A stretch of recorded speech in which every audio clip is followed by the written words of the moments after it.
أعوذ بالله من الشيطان الرجيم. Fir'aun ini di zaman Musa alaihissalam. 10 tahun Nabi Musa alaihissalam dakwahin. Wahai Fir'aun, wahai Fir'aun, wahai Fir'aun. Kau manusia biasa, kenapa kau ngaku Tuhan? Beriman kepada Allah, tetap dengan kerajaanmu. Nabi-nabi ini kalau datang, dia berdakwah, dia bukan mau ambil kerajaannya orang, enggak. Beriman kepada Allah, jalankan hukum Allah, kau tetap dengan rajamu. Pemimpin perusahaan masuk Islam, tetap dengan perusahaannya. Tapi hukum Allah diterapkan. Tidak pernah Islam datang merampas apapun. Cuma keyakinannya diperbaikin. Ini ada Tuhan yang menciptakan langit dan bumi. Dan ingat, tetap kita berputar di poin yang penting nanti adalah di mana Tuhan kita Allah, kenapa tidak kelihatan dan bagaimana berhubungan dengannya. Ini pertanyaan puncak nantinya. Ini semua saya datangkan untuk mendongkrak pemahaman ke situ. Maka yang terjadi Bapak Ibu sekalian, Fir'aun ini didakwai 10 tahun oleh Nabi Musa alaihissalam. Setiap hari didakwain, tetap menolak. Saya simpulkan di akhir hidup Fir'aun, pada saat dia mau meninggal, ada 3 kejadian besar merupakan tanda-tanda paling besar dari Allah SWT kepada Fir'aun. Tapi subhanallah, tekak, keras kepala, nggak mau masuk Islam, nggak mau beriman pada risalah Nabi Musa alaihissalam, maka Allah tenggelamkan sekalian. Kejadian yang memuncak adalah yang pertama, waktu Fir'aun lihat Musa alaihissalam terus mendakwai, setiap hari bertambah pengikutnya, maka dia bilang, hai Musa, saya yakin kau penyihir. Musa udah bilang, saya bukan penyihir. Tongkatmu bisa berubah jadi ular, ini mukjizat dari Allah. Tanganmu bisa mengeluarkan cahaya, karena Musa alaihissalam kalau tarik dari bawah ketiaknya, tangan kanannya keluar cahaya terang sampai silau, matanya Fir'aun bisa melihat. Tetap dia bilang itu sihir. Sebagai bukti sihir, saya akan tantang kamu dengan penyihir-penyihir saya.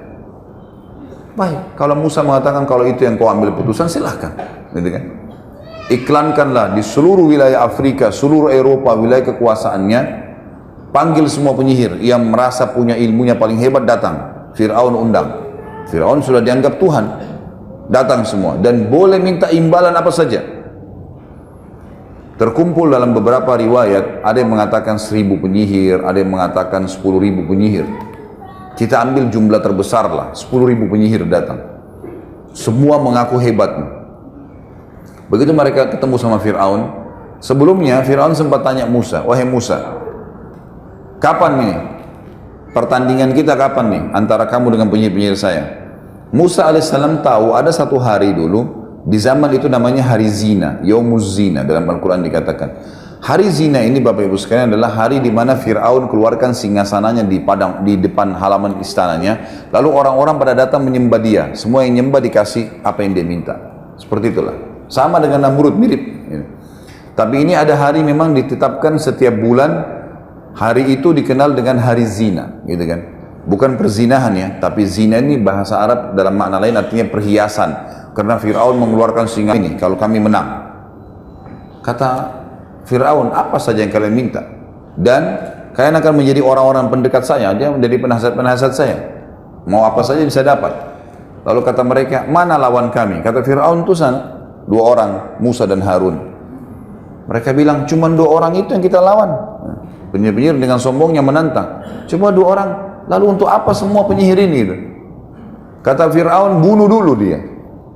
Hilangkan orang ini, baru kau bisa dapat. Tidak usah anggap remeh. Baik, semua penyihir-penyihir ini sepakat kumpul. Kita nggak usah lama-lama nih, mumpung lagi ditawarkan jabatan yang tinggi, keluarin ilmu pamungkas kita saja. Ilmu tertinggi dalam ilmu sihir adalah ilmu mengubah benda yang tadinya tidak bergerak jadi bergerak, atau berubah dari wujud yang dari wujud aslinya berubah ke wujud yang lain, gitu kan?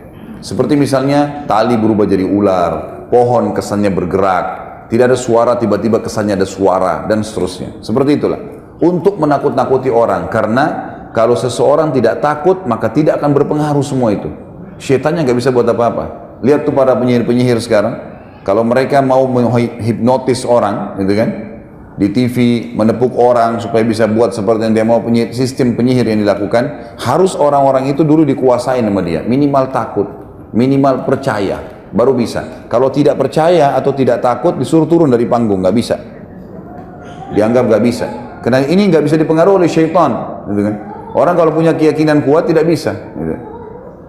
Maka akhirnya Penyihir-penyihir ini pun berkata, kita keluarin pamungkas ilmu. Apa itu? Tali-tali diubah jadi ular. 10.000 orang semua ini pegang tali, kemudian mereka lempar untuk dijadikan sebagai ular yang bergerak. Pertamanya mereka bilang pada Musa, wahai Musa, kamu yang nunjukkan kemahiranmu dulu atau kami duluan? Kata Musa, silahkan duluan, lihatkan saja. Maka mereka pun akhirnya, kata Allah, mengubah tali-tali mereka, yukhayyalu min sihrihim annaha tas'a, mengubah dengan sihir mereka seakan-akan tali itu bergerak, berubah jadi ular dan bergerak. Maka semua orang bersorak-sorak waktu itu. Luar biasa ini kejadiannya, dan banyak puluhan ribu orang yang menyaksikan. Fir'aun pun dengan banggahnya duduk di singgasananya melihat kejadian tersebut. Nah, ini sudah luar biasa, 10.000 lawan 2 orang nggak mungkin. Sempat Nabi Musa alaihissalam dalam Al-Quran dikatakan fa'aujasa fi nafsi khifatan Musa. Musa alaihissalam sempat takut sejenak, sebentar, ragu nih. Lalu Jibril datang mengatakan, kulna la takhaf, kami berkata kepadanya, jangan kau takut, innaka antal a'la, kau pasti menang. Wa alqi ma fi yaminika talqafu ma sana'u innama sana'u kaidu sahir wa la yuflihu sahiru haitsu ata. Yang mereka lempar yang di tangan kananmu tongkat tuh di lapangan yang sedang ada pertandingan, gitu kan? Maka pasti akan membatalkan semua sihir-sihir mereka. Karena yang mereka lakukan adalah perilaku sihir, dan sihir tidak akan pernah bisa menang dari arah manapun dengan ayat Allah. Tidak mungkin bisa menang, gitu kan? Musa alaihissalam masuk, lempar tongkatnya. Ada alasan di sini. Kenapa Al-Quran menceritakan kepada kita? Tiba-tiba waktu tongkat Musa alaihissalam dilempar dan jadi ular, seluruh penyihir tersebut sujud dan berkata, kami beriman kepada Tuhannya Musa dan Harun. Apa rahasianya itu? Karena ternyata penyihir-penyihir ini tahu tali yang mereka lempar jadi ular tidak bisa menyerang. Jadi kalau kita pun mengatakan bismillah atau a'udzubillah, bisa kembali kepada wujud aslinya. Batal tuh, setan yang menghiasinya hilang. Maka mereka tahu betul itu sihir. Musa alaihissalam lempar tongkatnya, berubah jadi ular besar. Mereka ular kecil, ini ular besar. Dan ularnya Musa alaihissalam jalan lalu makan. Dimakanin satu-satu tuh ular mereka. Semua sampai ular terakhir yang 10.000. Maka karena kejadian tersebut, kata Allah, fa'ulqiyas saharatu sujada, semua penyihir sujud tiba-tiba. Qalu amanna bi rabbi Musa wa Harun, kami beriman kepada Tuhannya Musa dan Harun, gitu kan. Ini kejadian di depan matanya Fir'aun, di depan seluruh pengikutnya pada saat itu. Berarti dikalahkan nih. Dan Musa alaihissalam sekali lagi tidak minta Fir'aun untuk tinggalkan kerajaannya, tidak. Cuma beriman sama Allah, tetap kamu raja. Gak diganggu sebenarnya. Tapi tetap kejadian ini tidak membuat Fir'aun beriman. Gak beriman. Lalu apa yang terjadi? Kita lihat kejadian besar yang kedua. Allah datangkan lagi. Ini saya bilang Bapak Ibu sekalian, kalau orang tidak gunakan akal fikirannya, hati nuraninya, sudah ada peringatan tidak dipegang, sudah ada peringatan, ya, sudah ada sampai kepada kita informasi untuk ibadah, tidak mau ibadah, maka nanti Allah datangkan peringatan lebih besar daripada itu. Kejadian kedua yang besar pada saat itu, berjalanlah kehidupan Fir'aun seperti biasa. Musa alaihissalam juga berdakwah. Lalu Allah timpahkan cobaan yang berat yang kedua kepada Fir'aun dan pengikutnya. Ditimpakan musim peceklik, kering, Mesir kering, gak ada air, sampai sungai Nil yang merupakan sumber kehidupan utama masyarakat Mesir habis airnya, habis kering, gak ada air. Fir'aun berusaha secara manusiawi, gitu kan, mendatangkan air, berikan tumbal. Ini sungai Nil ini sudah dilemparin sapi, lemparin kambing, lemparin anak gadis, tumbal, gak ada airnya. Lalu dia lakukan upaya yang terakhir, sudah bertahun, ini berjalan setahun atau 2 tahun, kata ulama berbeda pendapat, setahun atau 2 tahun terjadi musim peceklik yang panjang, tidak ada lagi air. Lalu Fir'aun melakukan upaya terakhirnya adalah membiayai prajurit-prajuritnya untuk pergi keluar Mesir. Di wilayah Afrika yang lain ada air, datangkan air. Tapi karena kemarau panjang, habis air, dengan hikmah Allah, prajurit-prajurit yang jumlahnya ratusan ribuan orang pergi ambil air itu, mereka kehausan tengah jalan, mereka minum air itu, sehingga tidak ada air. Terakhir sekali pengawalnya Fir'aun mengatakan, nih ya Fir'aun, air tinggal ini, segelas ini, nggak ada lagi. Ini habis anda minum, nggak ada lagi air, sudah habis, sudah tidak ada lagi. Upaya semua sudah dilakukan, tidak ada yang ditinggalkan, semua uang sudah dikeluarkan, tenaga sudah dikirimkan, tumbal-tumbal, kembang 7 warna sudah dilempar, segala macam. Nggak ada manfaatnya. Fir'aun bilang, ini lucunya Tuhan bermusyawarah nih. Apa saran kalian? Mereka semua diam, tidak ada lagi. Apa yang mau dilakukan? Semua sudah dilakukan upaya maksimal, dan begini caranya Allah mengingatkan sebenarnya. Gitu kan? Terakhir ada satu orang penasihatnya bilang, begini Fir'aun, ada satu yang belum anda lakukan, tinggal satu ini, nggak ada lagi sudah. Fir'aun dengan semangat, apa itu? Anda belum minta kepada Tuhannya Musa. Tinggal itu tuh yang belum. Yang lain semua sudah kita usahakan. Maka dengan semangat dia mengatakan, baiklah, panggil Musa. Dengan hikmah Allah, Musa alaihissalam dengan orang-orang beriman ini tinggal di satu lokasi, gitu kan? Di wilayah Mesir juga, di pinggiran Mesir, ada sumur, airnya banyak. Jadi orang beriman subur saja, nggak ada masalah. Dan Fir'aun tidak tahu kalau ada sumur di situ. Musa alaihissalam hidup makmur, nggak ada masalah. Datang Musa alaihissalam ke istana. Fir'aun tidak mau tunjukin ya kelemahannya. Lalu dia bilang, wahai Musa, kau mengaku punya Tuhan yang bisa mampu mengerjakan apa saja. Bukan begitu? Kata Musa, iya benar. Baik, sekarang kau tahu Mesir lagi ditimpa paceklik, panas, Sungai Nil pun habis airnya. Ini masyarakat kehabisan air. Kalau Tuhanmu bisa turunkan hujan dari langit, maka saya akan beriman. Musa alaihissalam senyum berkata, wahai Fir'aun, betul yang kau ucapkan ini? Kalau Allah Tuhanku, diulangi begini, Tuhanku dan Tuhanmu Allah menurunkan air dari langit dan hilang nih masalah di Mesir, kau akan beriman? Kata Fir'aun, kalau Tuhanmu turunkan hujan dari langit yang saya tidak bisa lakukan, tentu saja. Dan ini jadi saksi semua nih. Orang-orang dayang-dayangnya, Perdana Menterinya, semua jadi saksi semua. Di depan mata Fir'aun, Musa alaihissalam angkat tangan mengatakan, ya Allah, zat yang telah menahan turunnya hujan untuk masyarakat Mesir. Jadi bahasanya jelas, ini yang menahan hujan kamu ya Allah, gitu kan? Ya Allah, zat yang telah menahan hujan untuk masyarakat Mesir, turunkanlah hujan ini sebagai tanda kebesaranmu. Belum Musa alaihissalam turunkan tangannya, hujan lebat sebulan non-stop sampai Sungai Nil penuh, semua masyarakat hidup tenang lagi kembali. Pertanyaannya, beriman ke Fir'aun? Fir'aun mengucapkan kalimat kufur, Bapak Ibu sekalian. Hati-hati dengan kalimat begini. Begitu sudah subur semua, kata Fir'aun apa? Sudah sekarang saatnya hujan turun. Hanya itu.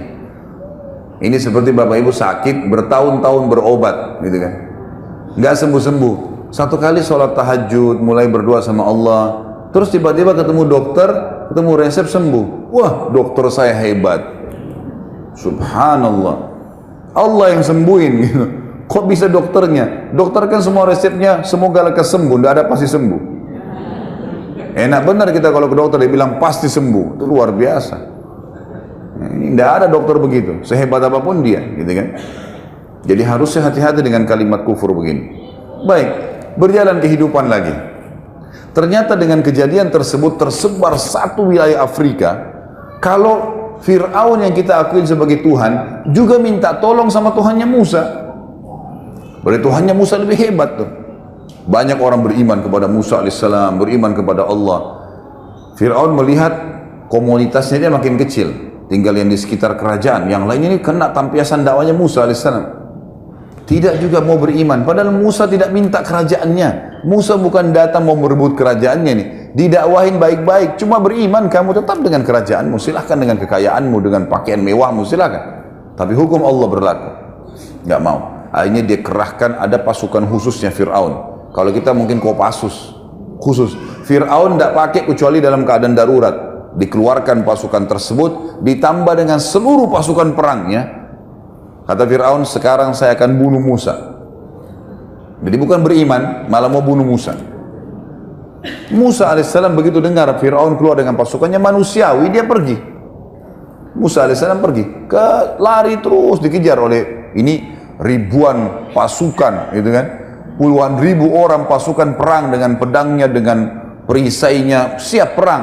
Mengejar Musa alaihissalam dengan Bani Israel. Dikatakan dalam riwayat ada 12 suku Bani Israel. Jumlahnya ratusan orang saja, nggak banyak gitu. Yang ikut sama Musa, banyak orang beriman, tapi yang ikut lari itu tidak banyak, gitu kan? Maka larilah Musa alaihissalam sampai tiba di tepi Laut Merah.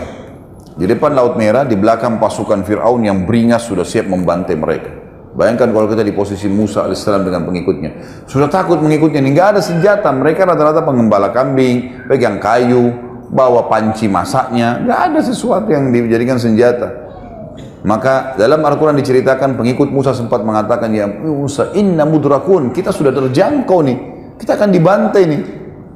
Dari sisi yang lain, Fir'aun pun berkata, waktu pasukannya sudah mengepung ya, jadi puluhan ribu orang mengepung, seperti ibaratnya di tengah-tengah ujung meja ini Musa AS dengan kelompoknya ini sudah merumun semua nih. Di belakang Musa AS Laut Merah. Kata Fir'aun, mana Musa? Tuh sana di depan, kata prajurit-prajuritnya. Allah menceritakan dari lisan Fir'aun, dia mengatakan, innahum lasyirzimatun qalilun. Oh cuman itu, gitu loh bahasanya.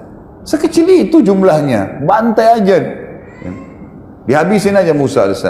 Karena dia sudah yakin dia menang, gitu kan. Dia sudah yakin ini nggak mungkin pasukan sebesar ini kalah, gitu kan, nggak mungkin. Apalagi lawan pengembala-pengembala kambing dengan baju biasa, pakai tongkat, ini pakai pedang, pakai perisai, pasukan lengkap untuk berperang. Maka kata Musa alaihissalam kepada pengikutnya, kalla inna ma'iya rabbi sayahdin. Nggak mungkin, Tuhan saya akan berikan petunjuk. Maka Jibril datang satu instruksi, tidak lebih dari itu. Musa, cambukkan tongkatmu di mulut atau di bibir dari Laut Merah. Itu saja. Tidak ada yang lain. Nggak ada informasi nanti laut akan terbelah. Nggak ada. Musa alaihissalam orang beriman. Ini contohnya Bapak Ibu sekalian. Jadi orang beriman itu patuh. Jangan. Udah tinggalin. Kerjakan. Selesai. Halal, nikmatin, haram tinggalkan. Nggak usah cerewet. Jangan rewel. Kenapa begini, kenapa begitu, kenapa begini. Banyak orang rewel soalnya. Kenapa duhur sama asar 4 rakaat ya? Sama-sama siang. Kenapa nggak jam 2 aja 4 rakaat? Loh Tuhan maunya begitu. Kok kamu yang ngatur, ini aneh. Ciptaan mengatur nggak mungkin.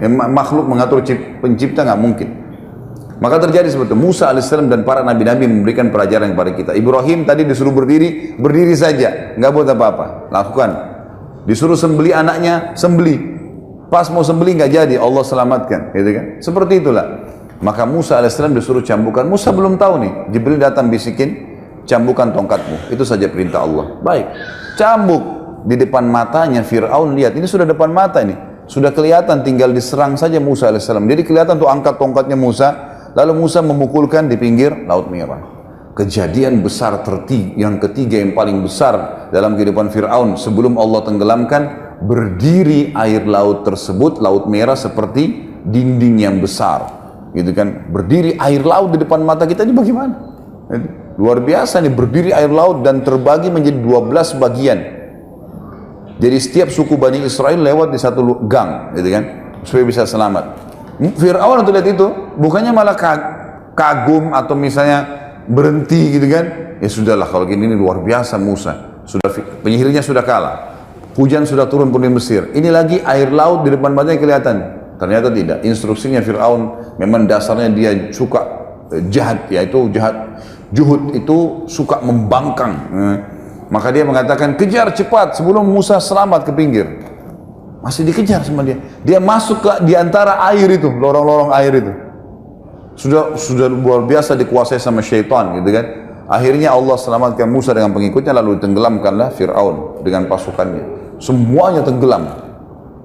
Lalu Allah ceritakan kepada kita dalam Al-Quran tentang apa yang Fir'aun ucapkan. Waktu sudah mulai tenggelam, baru dia bilang, amantu billadzi amana bihi banu Israel, ya, saya beriman kepada apa yang diimani oleh Bani Israel. Kata para ulama, dia nggak bisa lagi ucapin Allah karena sudah bangkangnya. Saya mau beriman, gitu kan. Kata Allah, al-ana, sekarang, waqad kunta minal mufsidin, sebelumnya kau menjadi perusak di muka bumi, gitu kan. Gimana caranya? Hari ini kami akan selamatkan badanmu sebagai tanda-tanda kebesaran untuk orang-orang yang datang setelahmu. Sampai sekarang di museum di Kairo bisa dilihat muminya Fir'aun. Masih ada. Jelas ada fisiknya, inilah orang yang membangkang kepada Allah. Seperti itu. Maka habislah kehidupan Fir'aun yang penuh dengan kerajaan, kekayaan, kelebihan fisik, pasukan yang kuat, hanya karena kufur kepada Allah. Sadaqallahul azim.